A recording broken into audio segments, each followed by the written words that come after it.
તો શ્રી વલ્લભ પદ વંદો સદા. હવે આમાં ચરણારવિંદના ચિહ્નોની પણ ચર્ચા કરી શકાય કે જે ચિહ્નો ચરણારવિંદમાં બિરાજમાન છે, પણ એ ચિહ્નો પણ સામર્થ્ય બતાવવા માટે નથી, સ્વરૂપ નિષ્ઠા પ્રગટાવવા માટે. અલૌકિક પુષ્ટિ પુરુષોત્તમ જ્યાં જ્યાં હોય ત્યાં ભગવાન કોઈને પ્રભાવિત કરવા નથી માંગતા કે હું આવો બળવાન, હું આવો શ્રેષ્ઠ છું, એ બતાવવાની જરાય કોશિશ નથી. હું પ્રેમાળ છું, હું તારો છું, હું તને વશ છું. ભગવાન પુષ્ટિ માર્ગમાં સતત પોતાની અસમર્થતા બતાવી અને તમારા પ્રેમને જીતે છે. સામર્થ્ય બતાવે તો બુદ્ધિને જીતે, અસમર્થતા બતાવે તો તમારું દિલ જીતે. જો કોઈ બહુ બળવાન વ્યક્તિને તમે જુઓ તો તમારી કોઈ વિદ્વાનને જુઓ તો તમારી બુદ્ધિ સરેન્ડર થઈ જાય, ઇમ્પ્રેસ થઈ જાય. પણ એક નાનકડા બાળકને જુઓ ને તો તમારું દિલ જીતાઈ જાય. એટલે લાવને આને ખોળામાં લઈને રમાડો. પુષ્ટિ માર્ગની આ જ વિશેષતા છે. અહીંયા ભગવાન વિરાટ રૂપ ધારણ કરી તમને ઇમ્પ્રેસ કરવા નથી માંગતા, પ્રભાવિત કરવા નથી માંગતા કે આ મારા શરણમાં આવી જાય ને મને ડિપેન્ડ થઈ જાય, મારા શરણાગત થઈ જાય, નિસાધન થઈ, આવું જરાય કોશિશ નથી. અહીંયા તો બાળક બનીને તમારી ગોદમાં રમવા ઠાકોરજી છે. તમને યશોદા બનાવી, એટલે સેવા કરીને આપણે ઠાકોરજીને કાંઈ નથી આપતા. સેવા કરી એક નાનકડી મિશ્રી કટોરી ભોગ ધરીએ છે ને તો આપણે પ્રભુને કઈ નથી આપતા. આ કટોરી મિશ્રી સ્વીકાર કરી ઠાકોરજી આપણને યશોદાનું સુખ આપે છે, આપણને ગોપીઓનું સુખ આપે છે. એટલે સેવા કરી આપણે નથી આપતા, સેવા ગ્રહણ કરી ઠાકોરજી યશોદાજી જેવા પ્રેમનો વૈભવ આપણને આપે છે. નંદાલયનો વૈભવનું સુખ આપણને દાન કરે છે. સેવા દ્વારા પ્રભુ દાન કરે છે, ગ્રહણ નથી કરતા. એટલે જયારે જયારે સેવા કરો ત્યારે મેં શું ધર્યું ને મેં શું આપ્યું એનું ચિંતન ન કરતા આજે ઠાકોરજીએ ગ્રહણ કરી મને કેવા વ્રજ ભક્તોનું સુખ આપ્યું એનું ચિંતન કરજો. કારણ કે આપણે ત્યાં દરેક વસ્તુનો ભાવ, આ યમુનાજીના ભાવની સેવા, ચંદ્રાવલીજીના ભાવ, લલિતાજીના ભાવની, આજે ઠાકોરજીએ મને કયા વ્રજ ભક્તોનું સુખ આપ્યું એનું ચિંતન સેવા પછી કરજો. શ્રી વલ્લભ પદ વંદો સદા. સદા વંદન છે, કારણ કે વંદન થી અધિકા જીવ કરી પણ શકવાનું. નમામિ યમનામહં સકલ સિદ્ધિ. તો ચરણારવિંદ યાત્રા ચરણ રજ થી કરત સુધાર. વલ્લભ પદ વંદો સદા સરસ હોત સબ જ્ઞાન. સમગ્ર જ્ઞાન સરસ ગ્રંથ સર્વે રસ રૂપ કીધા પોતાને સિદ્ધાંત. વલ્લભાખ્યાન આ જે કઈ પણ જ્ઞાન છે સરસ થવું એટલે સંસાર માટે આપણી સમજ વાપરવી એ નિરસતા છે, અને શ્રીજી માટે સમજ વપરાય એ જ એની સરસતા છે. ત્યાં સુધી બધું સૂકું છે, પણ જ્યાં પ્રેમ ભળી જાય, જેમ ચાસણી ભળી જાય તો કેવું, એમ તમે જલેબી બનાવો તો કઈ ના હોય, પણ ચાસણીમાં ભળી દો સરસતા થઈ જાય. એમ આપણા જ્ઞાનની ચાસણી શ્રી વલ્લભના ચરણારવિંદમાં રહેલો આપણો અનુરાગ. પ્રભુ માટે સેવાની ગમે તેટલી સમજ આવી જાય, સમજ છે, સરસતા તો વલ્લભના અનુરાગથી જ થાય. જ્યારે દરેક સેવા કરતા સમયે શ્રી વલ્લભ આપની કૃપા છે ને પ્રભુ આરોપ છે, આપની કૃપાથી શિંગાર કરું છું, આપની કૃપાથી સેવા કરું છું, એમ ડગલે ને પગલે વલ્લભની કૃપાનો અહેસાસ કરતા કરતા જ્યારે સેવા થાય ત્યારે સમજો સરસ હોત સબ જ્ઞાન. આપણું સમગ્ર જ્ઞાન સરસ થઈ ગયું. જે નીરસ હતું, જે બાંધનારું હતું એ ઉદ્ધારક થઈ ગયું. સરસ હોવું એટલે કે બહારથી આપણે આ પુષ્ટિ માર્ગમાં ભક્તો જ્ઞાન એ સ્વિમિંગ પુલ ખોદવા જેવું નથી, કૂવો ખોદવા જેવું. સ્વિમિંગ પુલ ખોદો ને સ્વિમિંગ પુલ બનાવો તો પાણી બહારથી નાખવું પડે, કૂવો ખોદો તો પાણી ભીતરથી પ્રગટ થાય. એમ પુષ્ટિ માર્ગમાં જયારે વલ્લભના ચરણોમાં અનુરાગ થાય ત્યારે વાંચવું ન પડે, કારણ કે તમે તો આ બધું જોયેલું છે. વાંચવું તો એને પડે જેને ખબર ન હોય, જેને ક્યારે જોયું ન હોય. તમે તો લીલાના જીવો છો, લીલામાં આ બધી લીલાઓ જોઈને આવેલા છો, તમારે તો કેવલ યાદ કરવાનું છે. અમે લોકો સત્સંગ કરી, વચનામૃત કરી, કથા કરી, તમને શીખવાડતા નથી, તમને યાદ અપાવી. કારણ કે એક એક વસ્તુનું વર્ણન કરીએ કે એક વ્યક્તિ પોતાની યાદદાસ્ત ભૂલી ગયો. ટ્રેનમાંથી ઉતર્યો અને ઉતરીને સ્ટેશનમાં કે હું ભૂલી ગયો, હું કોણ છું? હું પૂછ્યું તું ક્યાંથી આવ્યો? મને કાંઈ ભાન નથી. તારું નામ શું? કાંઈ ખબર નથી. તારું એડ્રેસ શું? તું શું કરે? કાંઈ જ ખબર નથી. અને બધા ટોળું થઈ ગયા. આને તો બધું જ ભૂલાઈ ગયું. કરવું શું? કેમ કરીને આની યાદદાસ્ત અને પાછી આવે? એક સમજદાર વ્યક્તિ હતો. એને કહ્યું એમ કરો, આ જે ટ્રેન થી ઉતર્યો ને એ ટ્રેનમાં એને પાછો લઈ જાઓ. એટલે પોતાનું ગામ, પોતાનું સ્ટેશન દેખાશે એટલે બધું યાદ આવવા લાગશે. આ વિચાર બરાબર છે. બેસાડ્યો, પાછી ટ્રેન, સ્ટેશન આવ્યું. આ તારું ગામ? મને કાંઈ યાદ નથી. આ તો ક્યારે જોયું જ નથી. પછી પાછું બીજું, આ તારું સ્ટેશન? કાંઈ યાદ નથી. પણ ધીમે ધીમે જતા જતા જ્યાં એનું સ્ટેશન આવ્યું, અરે આ ઝાડ તો મેં જોયેલા છે, આ દુકાન તો મેં જોયેલી છે. જ્યાં સ્ટેશન આ સ્ટેશન તો મારું, આ જ મારું ગામ છે, આ જ મારું નામ છે. બધું જ પાછું યાદ આવી ગયું. એમ આ કથા દ્વારા હું તમને પાછો ટ્રેનમાં બેસાડીને લીલામાં લઈ જઈ રહ્યો છું.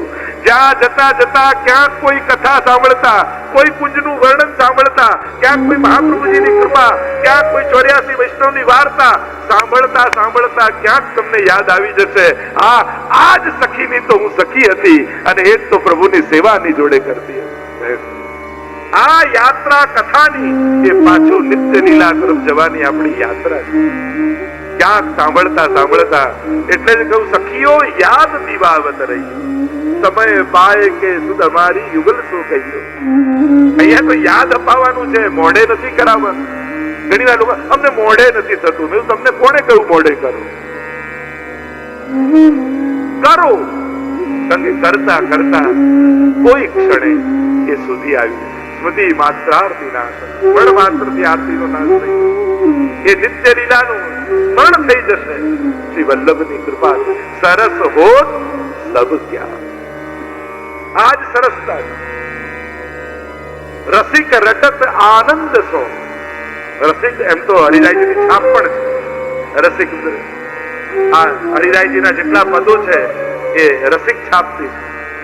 આપણે ત્યાં કીર્તન સાહિત્યમાં કોઈ પણ કીર્તન હોય પાછળ છાપ મૂકવામાં.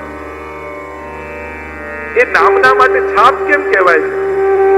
આપણે ત્યાં કે તખલ્લુસ ઉર્દુમાં કે ઉપનામ કે, પણ આપણે ત્યાં હવેલી સંગીતમાં ન ઉપનામ કે તકલ્લુસ જ હતા, છાપ કહીએ. કેમ? કારણ કે જેનું વર્ણન કર્યું આ ભગવતીની કાની, એનું નામ તમે લો તો આ લીલાની છાપ તમારા હૃદય પર મળાઈ જાય. આના પર તો છપાઈ ગયું. આપણે એમ કહીએ મારા પર તો છાપ પડી ગયા. એમ જે લીલા ગાઈ કે હૃદયમાં છપાઈ જાય એના માટે છાપ. એટલે જ આ બધી છાપની સરસ હો તો હરિરાયજીની રસિક છાપ. રસિક રટત આનંદ. જો આ તો આનંદ થી જપવાનું છે. કારણ વલ્લભ પોતે આનંદ, પરમાનંદ, શ્રી કૃષ્ણ કૃપાનિધિ. વૃત્તિ માર્ગમાં સેવા યા સ્મરણ બંને આનંદ કરવા. અને આનંદ છે ક્યાં? ત્યાં વલ્લભનું શરણ છે. જેના જીવનમાં વલ્લભ પધારી જાય એના જીવનમાં તો સદાય આનંદ હોય. હરિરાયજી કહે છે આ જે આનંદ મને મળ્યો છે એ આનંદની આગળ આ દુનિયાના સંસારના સર્વ આનંદો તુચ્છ લાગે. કારણ આ ચરણ રજની આરાધનાથી મળ્યું શું? કોઈને એમ થયું કે આ ચરણે પડ્યો, ચરણની રજ લીધી, લીધીથી રજ અને પાન કરી સુધા, કરત સુધા રસ પાન. એટલે જ આપણે ત્યાં જયારે ગોવિંદ દામોદર સ્તુતિ આદિ ગાતા હોય, करार विंदे न पदार विंदम मुखार विंदे विनिवेशयन्तम. जिस तरह मार्कंडेय मुनि को प्रलय काल में एक वडना वस्ता पत्ता प्रभु पौड़્યા છે. કેવા છે? બાલકૃષ્ણ પ્રભુના દર્શન થયા છે. અને કેવા દર્શન થયા? કરાર વિંદે પદાર વિંદમ મુખાર વિંદે. ચરણના અંગુષ્ઠને લઈને મોઢામાં પધરાવે. તમે ચિત્ર પણ જોયું હશે પ્રાય. ઘણી વાર પત્તા ઉપર બાલકૃષ્ણ પ્રભુ મુખમાં પધરાવે. આપણે એમ જોઈએ દ્રશ્ય તો નાનકડું બાળક ચરણ મુખમાં મૂકે, એવું કે નાનકડું બાળક હોય હસ્તનું અંગૂઠ મુખમાં મૂકે, પગનો અંગૂઠો. આવું કેમ પ્રભુ કરે છે? તો કે वल्लभ पद वंदो सदा, सरस होत सब ज्ञान, रसिक रटत आनंद सो, करत सुधार कृपा। અંગુષ્ઠો કેમ મૂકે છે મુખમાં? કારણ જીવની ગતિ ચરણ સુધી છે, ચરણ રજ પામવા સુધી છે, અને જીવ એમ કહે છે કે પ્રભુ અમે ચરણ સુધી તો પહોંચી શક્યા, હવે આગળ અમારા પ્રયાસ કામ લાગે એવા નથી. એ સુધાનું અમૃત અમને મળે એમ નથી, કારણ એવી યોગ્યતા કે પાત્રતા કે અધિકાર કેવા સાધનો અમારી પાસે નથી. ઠાકોરજી કહે તું ના આવી શકે, પણ હું તો પાન કરાવી શકું. એટલે ચરણમાં પડેલા જીવોને પોતાની સુધાના અમૃતનું પાન કરાવવા માટે ઠાકોરજી ચરણને પકડીને મુખમાં નાખે. એ અંકુશને મુખમાં પધરાવે અને એના દ્વારા કરત સુધારસ પાન, એ સુધારસનું અમૃત ચરણમાં પડેલા જીવોને અનુભવ કરાવે. કારણ કે વલ્લભના સ્વરૂપની ચર્ચા જયારે આપણે કરી રહ્યા છે, રૂપમ તત ત્રિતયાત્મકમ, તો એ સ્વરૂપની ચર્ચામાં ત્રિતયાત્મક સ્વરૂપમાં શ્રી મહાપ્રભુજીના આ પણ ત્રિતયાત્મક સ્વરૂપ છે. મહાપ્રભુજીને અગ્નિ રૂપ કહેવાય, વિરહાનંદ વૈશ્વાનરાય નમઃ. સર્વોત્તમ સ્તોત્રમાં કહ્યું અગ્નિ રૂપ એક મહાપ્રભુજીનું સ્વરૂપ છે. મુખારવિંદ રૂપ છે ને વલ્લભ, મુખાદ અગ્નિ રજાય, જે પુરુષ સૂક્તમાં કહ્યું મુખમાંથી અગ્નિનું પ્રાગટ્ય છે. પણ આ અગ્નિ એટલે કોઈ સાધારણ અગ્નિ નહીં, પણ વિરહાગ્નિ. ગોપીઓના હૃદયમાં જયારે વિરહ અનલ પ્રગટ થાય અને જયારે પુકાર કરે રુદુ રુદુહુ સુસ્વરમ રાજન કૃષ્ણ દર્શન લાલસા, અને એ વિરહાનલ જયારે પ્રગટ થાય એ વિરહાગ્નિનું રૂપ શ્રી મહાપ્રભુજી પોતે છે. સાક્ષાત અગ્નિ રૂપ વલ્લભને કહેવાય. એટલે વાર્તા સાહિત્યમાં એવો પણ કર્યો, એકવાર મહાપ્રભુજીનું મસ્તક થોડું શ્રમિત હતું, દુખતું હતું. કોઈ વૈષ્ણવ લઈને આવ્યું અને યજ્ઞ કુંડની બાજુમાં મહાપ્રભુજી બિરાજેલા છે. જેના જે ઔષધિ અને મહાપ્રભુજી એ લઈને અગ્નિ કુંડમાં નાખી અને ઠીક થઈ ગયું. જેના આ શું કર્યું? તો કે આ મારું જ સ્વરૂપ છે, સાક્ષાત અગ્નિ રૂપ શ્રી વલ્લભ. એટલે જ તો અગ્નિ કુંડમાંથી પ્રગટ થયા આપણે એમ કહીએ છીએ કે જયારે મહાપ્રભુજી પ્રગટ અને ચંપારણ્યનો હમણાં પ્રાગટ્યનો આપણે ઉત્સવ ઉજવવાના છે, અને અગ્નિકુંડની મધ્યમાં મહાપ્રભુજી દેખાયા. સંકેત એ જ કર્યો, કારણ કે સંકેત હતો યજ્ઞ કુંડમાંથી વચન મળ્યું હતું, એટલે અગ્નિકુંડમાં દેખાય. અગ્નિરૂપ મહાપ્રભુજી વિરહાનંદ. બીજું એક મહાપ્રભુજીનું સ્વરૂપ જે રૂપમ તત ત્રિતયાત્મકમની વાત છે, એમાં એક મહાપ્રભુજીના સુધા સ્વરૂપને પણ કહેવામાં આવે. એ વલ્લભનું સ્વરૂપ શું છે? તો કે આ પુષ્ટિ સૃષ્ટિમાં બે પ્રકારની સૃષ્ટિ છે, એક વલ્લભ કુલ, એક વૈષ્ણવ કુલ. અને બે પ્રકારની સૃષ્ટિ માનવામાં આવી, એક બિંદુ સૃષ્ટિ અને બીજી નાદ સૃષ્ટિ. ઠાકોરજીએ રાસ માટે જ્યારે વેણુનાદ કર્યો અને વેણુનાદનું શ્રવણ કરી ગોપીજનો દોડીને આવ્યા અને નાદ સાંભળીને જે આવ્યા એ આ વૈષ્ણવી સૃષ્ટિ કહેવામાં આવે, જેને નાદ સૃષ્ટિ કહેવામાં આવે. અને વેણુનાદ કરતી સમયે ઠાકોરજીના અધરમાંથી સુધાના બિંદુઓ સરયા, ટપક્યા, અને દોડતા જઈને સ્વામિનીજીએ પોતાનો ખોબો ધરી દીધો અને એ બિંદુઓને ઝીલી દીધા, અને એટલામાંથી જે પ્રગટ થઈ એ સ્વામીજીની સૃષ્ટિ, એ વલ્લભ કુલ બિંદુ સૃષ્ટિ કહેવાય. ને પુષ્ટિ સૃષ્ટિમાં પણ આ બે સૃષ્ટિ વિશેષ રૂપે આપણે જ્યાં બિંદુ સૃષ્ટિ અને નાદ સૃષ્ટિ.